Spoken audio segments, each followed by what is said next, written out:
Hello and welcome to Lahore. I'm Usman Lone and this is Indus News. Now we begin our top story today with Pakistan, and that's the Prime Minister Imran Khan saying the international community must urge India to lift restrictions on Kashmiris.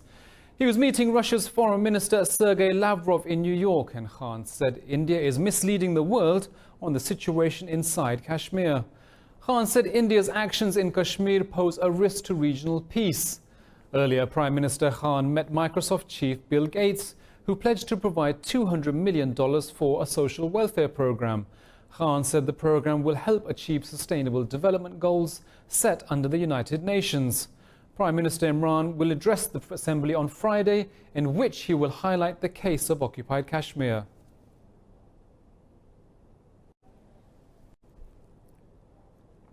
Well, Prime Minister Imran Khan says Indian Prime Minister Narendra Modi's racist rhetoric has stalled regional economic growth.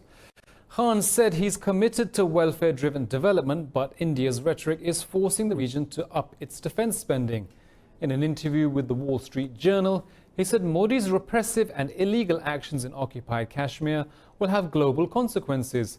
Khan said the world does not understand that this can go horribly wrong. Talking about Afghanistan, he said the world should not fear that a peace deal would take the country back to square one. He called for the resumption of Afghan peace talks between the United States and the Taliban. Well, Kashmiri Americans are holding a vigil in New York's Times Square against India's illegal annexation of occupied Kashmir. They'll gather in solidarity with their loved ones who are currently suffering under New Delhi's curfew. The square is flooded with posters, placards and signs against Indian atrocities in Kashmir. The protest agenda is to stand up against BJP fascism, the occupation and human rights violations. Protesters are wearing red in order to show solidarity with the people of Kashmir. The foreign ministers of the 8-member SAARC Council will meet today on the sidelines of the UN General Assembly. Pakistan and India will attend a multilateral meeting for the first time after New Delhi's annexation of occupied Kashmir. The meeting comes amid heightened political and diplomatic tensions between Islamabad and New Delhi. There's no separate meeting scheduled between Pakistan's Foreign Minister Shah Mahmood Qureshi and his Indian counterpart Subramanyam Jaishankar. Economic growth, social progress and cultural development have been set as the meeting's top agendas. The Taliban have said they will attack all rallies, political offices and centres related to the upcoming Afghan presidential elections. In a statement, the group called on the people to reject the process and stay away from all election activities to avoid being targeted. Calling the Afghan government slaves of the US, the Taliban said they will disrupt the polls. The statement said all the country's major and minor roads will be closed by Mujahideen on election day. It said in any case of any casualties, the Kabul government and all those participating in the elections will be responsible. Earlier, former Afghan President Hamid Karzai said the elections are bound to plunge Afghanistan deeper into violence. Meanwhile, the UN has endorsed the elections, saying voters must be given every opportunity to exercise their constitutional right. Well, in a related development, NATO Secretary General Jens Stoltenberg has called for the Afghan peace talks to be restarted. In an interview, Stoltenberg said all parties have to sit down and make real compromises at the negotiating table. He said the process must resume because a good deal is more important than a quick deal. The NATO chief said the two sides need to work together to find a political solution instead of trying to win on the battlefield.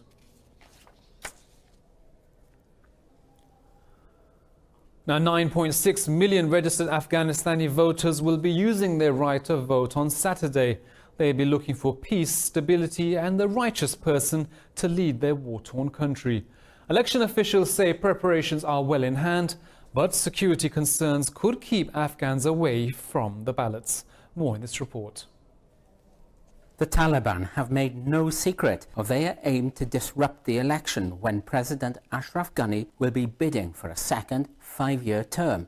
The legitimacy of the eventual winner will be undermined if turnout is too low. The Afghans also approve of appointing young and educated people in top government positions. I'm very hopeful for the upcoming elections of Afghanistan because this would be my first time to vote for the candidate as a democratic, as a citizen of Afghanistan. Ghani is up against a crowded field of 15 candidates, including long-term rival Abdullah, now serving as the country's chief executive. Despite security concerns, people want to vote for change. I have been a blacksmith for 20 years and we want to have a good election. I call on all people to vote for a good and righteous person as the next president. Also on the ballot this time round is Bulletin Hekmatyar, a former warlord whose fighters are accused of killing thousands in Kabul during the 1990s civil war. Well, for more on the general elections in Afghanistan, we're joined by Mr. Hamidullah Hamdard, who's based in Kabul and is a political analyst. Mr. Hamdard, thank you for joining us here on Indus News. So look, the Taliban have threatened to jeopardize the elections on the 28th, and they've even warned people to stay away from the polls. How serious is this threat? Well, first of all, I'd like to say that the Taliban are in a very sensitive position at the moment. From one side, we see that Trump has stopped the peace negotiations with the Taliban, and there is no pact signed between the Taliban and the US or the Afghan government. Second thing is that Taliban have always threatened during all the previous elections as well, and that is not a very big concern because the Afghan National and Defense Forces are trying to secure the polling stations and to take care of the security of the people. These are the two sides. The third thing, which is very important, I believe that if Taliban really want to show to the world and to the Afghan people that they are really determined towards the democratic processes, then they have to prove this in action, and they also have to show some flexibility in reducing the violence in Afghanistan. Well, look, reducing the violence is obviously key. You're right, Hamidullah, but we've seen so many attacks in the last couple of years. Can the Afghan government protect the voters from this threat and bring them to come out to the polling stations? Well, there are like 431 more polling centers or polling stations that are closed due to some insecure environment, or that the Afghan National Security Forces could not reach them, or they could not assure the security of those polling stations. They are closed. There will be no elections. So I believe that this time we will have a very successful election, and people are very much willing to hear from the 5% or 67% of the vote this time. However, there are some big jihadi faces for the warlord. They are with Dr. Abdullah. And there are some new candidates like Said Nurullah Jalili, Nur Rahman Lewal. They are also trying their best, but the percentage, and also Hekmatyar, so far the percentages, the surveys and the polling that have been done in the social media or through some websites, Dr. Ghani has been at the top, and in the second, sometimes there were Hekmatyar, and sometimes Dr. Abdullah, sometimes Nur Rahman Lewal, and the others had very low percentage. But let's see what people decide on Saturday. That will be definitely the people's decision. But the chances of Dr. Ghani are very high. Mr. Hamidullah, thank you. And yes, we'll see on Saturday what happens in the Afghanistan elections right here on Indus News. Now, in other news, it says visas should be issued immediately to all Iraqis and Afghanistanis who assisted US troops in the war on terror. A federal judge ruled the delay in the provision of visas to thousands of such individuals, and it's saying it's unlawful. In the ruling, the federal judge called delays experienced by the plaintiffs unreasonable. The Iraqis and Afghans who served as translators or cooks for the US military applied for visas under the Special Immigrant Visa Program. Applicants say their lives were being put at risk by the delay. The court has ordered the US government to submit a plan to decide the delayed applications quickly. The plan is due within 30 days after a final ruling on class certification is decided by the court.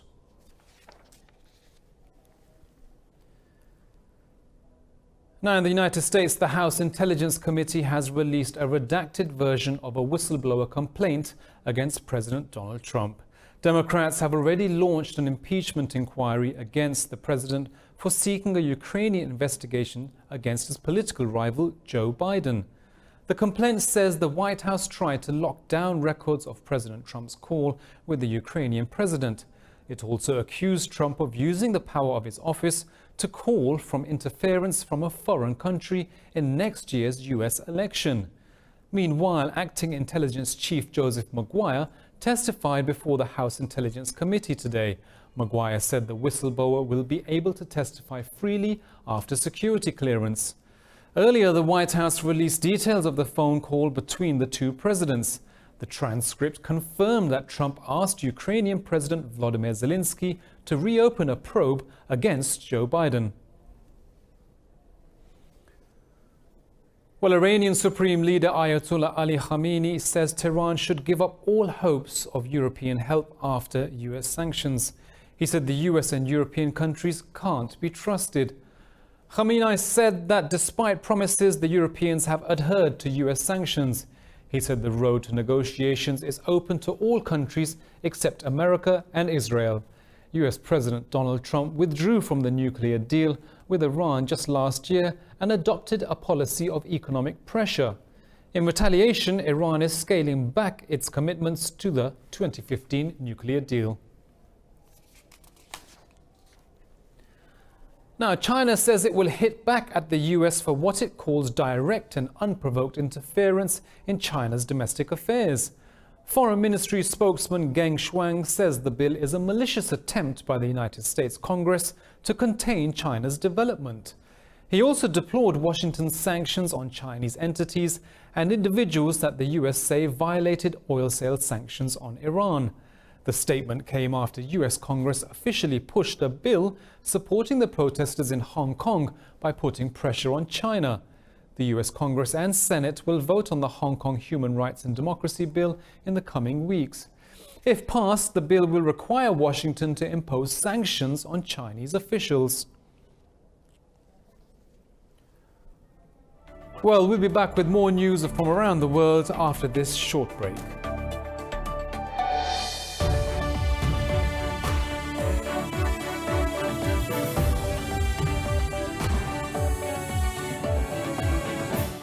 Hello and welcome back. Now, Turkish President Recep Tayyip Erdogan has called for restraint against accusing Iran of being behind the attack on Saudi Arabia's oil facilities. In an interview, Mr. Erdogan said it will be inappropriate to put the entire burden on the Islamic Republic. President Erdogan said the attacks were launched from Yemen as claimed by the Houthis. He argued the available evidence against Tehran is insufficient. Iran has distanced itself from the attacks and warns it's ready for a full-fledged war. But Saudi State Minister Adil al-Jubeir says Iran's alleged attack on Saudi facilities cannot go unanswered. The US has reiterated its stance is not to rush into a war with Iran. Secretary of State Mike Pompeo said Washington wants a peaceful resolution to tensions with Tehran. After repeatedly rejecting UN calls for talks, the head of the Libyan National Army, Khalifa Haftar, says he's open for dialogue. In a statement, Haftar said he will consider proposals that serve Libya's interests and restore security as well as stability. But he said the dialogue won't be possible as long as terrorist groups and criminal militias control Tripoli. Earlier, Libya's Prime Minister Fayez Sarraj ruled out peace talks with the LNA chief. He said Haftar and his supporters are coup plotters responsible for the country's continued instability. Haftar's forces have been battling to capture the seat of the UN-recognized government in Libya since April. In Egypt, over 1,900 protesters have been arrested as calls for President Abdel Fattah al-Sisi's resignation intensify. The government has begun rounding up prominent opposition leaders. Thousands staged demonstrations across the country demanding el-Sisi's resignation in defiance of a government ban. The demonstrations follow accusations of presidential corruption by self-exiled Egyptian businessman Muhammad Ali. Al-Sisi has dismissed the allegations, calling them lies. But such demonstrations are rare in Egypt, since protests were effectively banned after the military staged a coup there in 2013. British House of Commons Speaker John Bercow says elections cannot be held before the 31st of October, when London is due to leave the European Union. Bercow said the polls cannot be held before the 5th of November. The opposition has twice rejected Prime Minister Boris Johnson's bid to hold elections before Brexit. Earlier, lawmakers voted against adjourning Parliament till the 3rd of October for the ruling party's annual conference. Parliament began sitting on Wednesday again after the Supreme Court declared that its suspension is unlawful. Well, the European Union says Britain is yet to provide any legal and operational proposals to break the Brexit deadlock.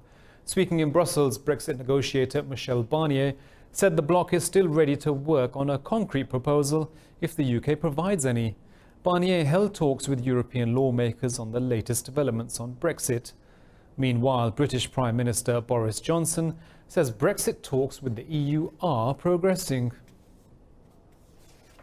Genuinely have moved in the sense that what they're willing to consider are other ways that allow us to work with our Irish friends to accomplish several things. France says it cannot host everyone during the migrant crisis in Europe. Speaking in New York, President Emmanuel Macron said there's not enough cooperation in Europe on migration. Macron's comments came ahead of a major parliamentary debate on migration policy. The French Parliament will discuss the issue on September the 30th and the Senate on October the 2nd. Macron said France has seen a sharp increase in asylum seekers since 2017 and said tighter European cooperation and quick decisions are the need of the hour. Macron faces an electoral threat from his rivals over his government's lax migrant policies.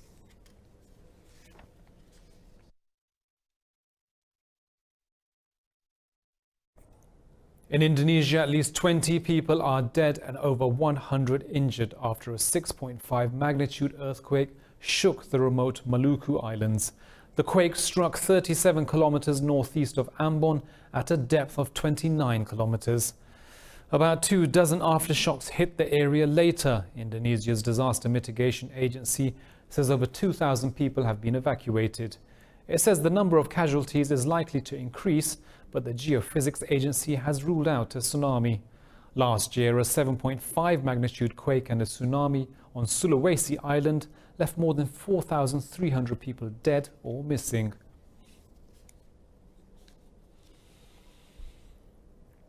In Azad Kashmir in Pakistan, aftershocks with a magnitude of up to 4.4 have hit the quake-hit city of Mirpur. Medics say 75 people were injured. According to the US Geological Survey, the epicenter was 4 kilometers outside of Mirpur and 12 kilometers deep. On Tuesday, a 5.6 magnitude quake struck Mirpur city and adjoining areas, killing 38 people. Over 450 people were injured. Relief and rescue operations are underway in the area.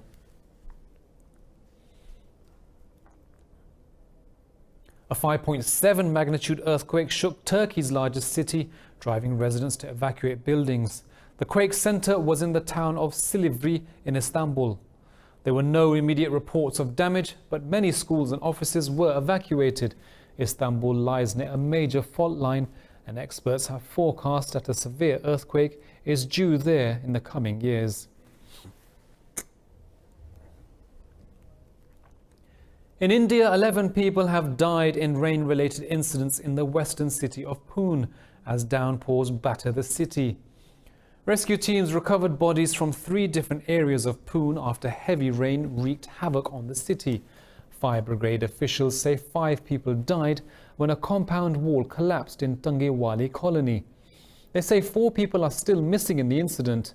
The Pune district collector has ordered the closure of all schools in the district.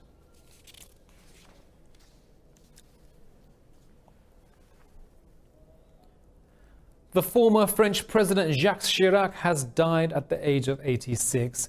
His health had been deteriorating ever since he suffered a stroke in 2005 while still in office.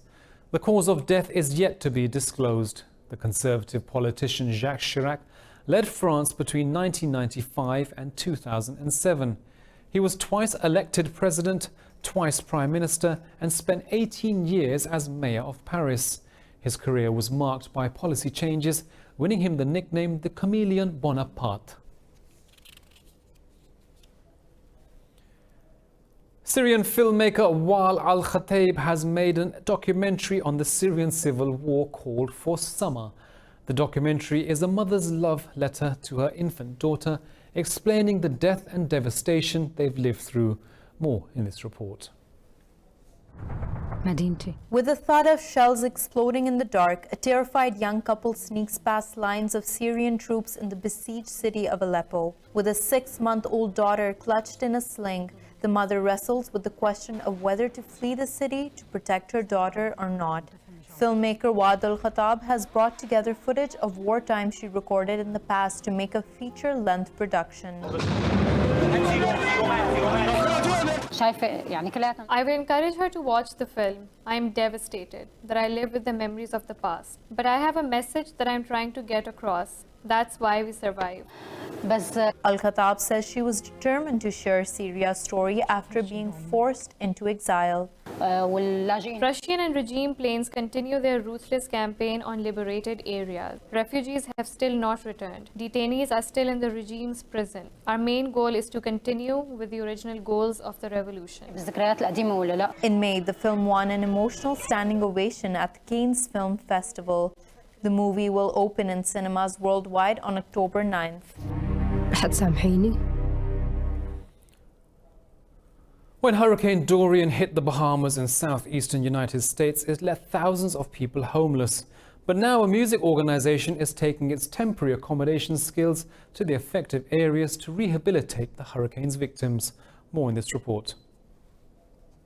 Insomniac, the company behind the Electric Daisy Carnival, housed 25,000 people in their luxury festival shift pods. The company is now bringing these air-conditioned, electricity-supplied homes to families in the Bahamas, affected by the tropical Category 5 storm Hurricane Dorian. However, debris, pollution, and the island's rocky limestone bed has slowed the pod's deployment, and they're still being erected. I don't want to create any similarities, but the smiles on people's faces from one of our events was the same smile on these people's faces when we were erecting these pods. They were so grateful. The pods are weather resistant and designed to deal with winds of up to 60 miles per hour. Typically being able to house 6 people at festivals, in the storm-hit Bahamas, a family of 11 can live comfortably here as well. At the festivals, Vegas especially, you know, we create housing, and we have food service, and we have medical service. We literally built a city in Las Vegas. We need to do that in the Bahamas. The company is trying to bolster its charitable efforts in the Bahamas by setting up a GoFundMe page to raise more money. Sandra Muller, the woman who spearheaded France's Me Too movement, has been fined for defamation. Muller lost the case brought by a man she accused of harassment. Muller was ordered to pay $22,000 in damages and fees to ex-TV boss Eric Brion. Accusing Brion of inappropriate flirtation, she created the Rat on Your Pig hashtag in 2017. Muller said although she lost, other French women have won. This decision does not take away from the fact that women's voices have been liberated, that you must continue to speak out, that you must continue to denounce reprehensible acts of any kind. Fear must not win. Fear must not change sides. La peur ne doit pas gagner. In China, the brand new Dajing International Airport has welcomed its first flight. The futuristic airport, resembling a giant starfish, opened in Beijing yesterday. More in this report. Covering an area equivalent to 98 football fields, Beijing's glitzy new Daxing International Airport boosts infrastructure growth. It is expected to handle up to 72 million passengers a year by 2025. The pilot and crew of its first flight were overjoyed by the new mega airport. Very excited, very excited. We have arrived in Beijing Daxing International Airport successfully. The crew members held special activities in the air to make it a memorable experience for the passengers. The passengers were very excited. We were so touched by the passengers' response. It is so honored for us to fly with them and to witness this historic moment with them. The International Air Transport Association expects China to pass the U.S. to become the world's biggest aviation market by mid-2020. Now, in other news, the US toy maker Mattel has launched a new line of gender-inclusive dolls. The new toy line, called Creatable World, comes with a doll and variety of clothing options with endless styling possibilities for kids. More in this report.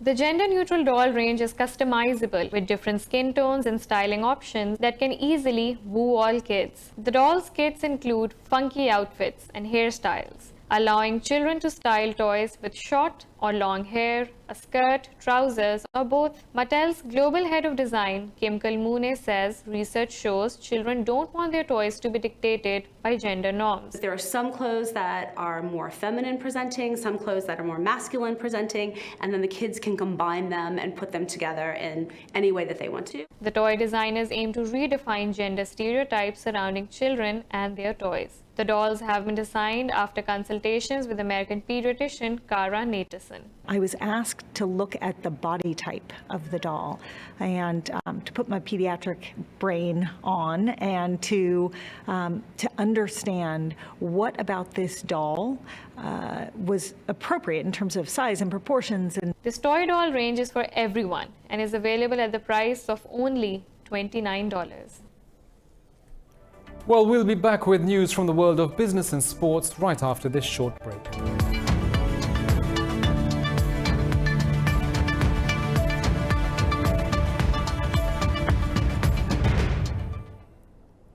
Welcome back. Now, in business news, the US and Japan have inked their first phase of a trade deal worth over $7 billion.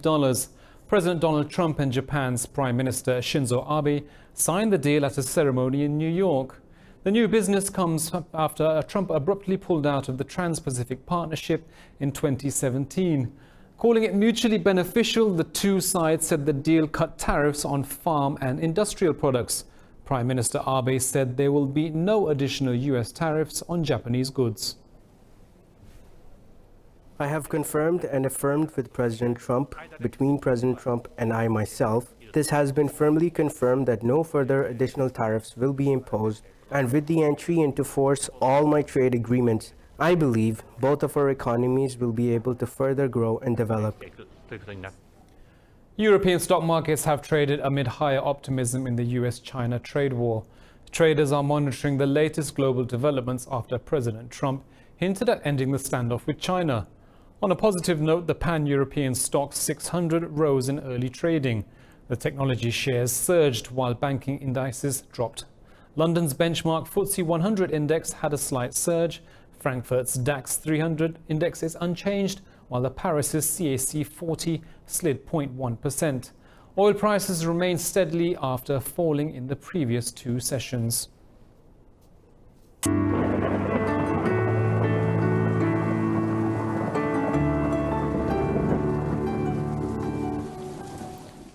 Well, it's 29 degrees here in Lahore, but let's take a look at the weather around the world.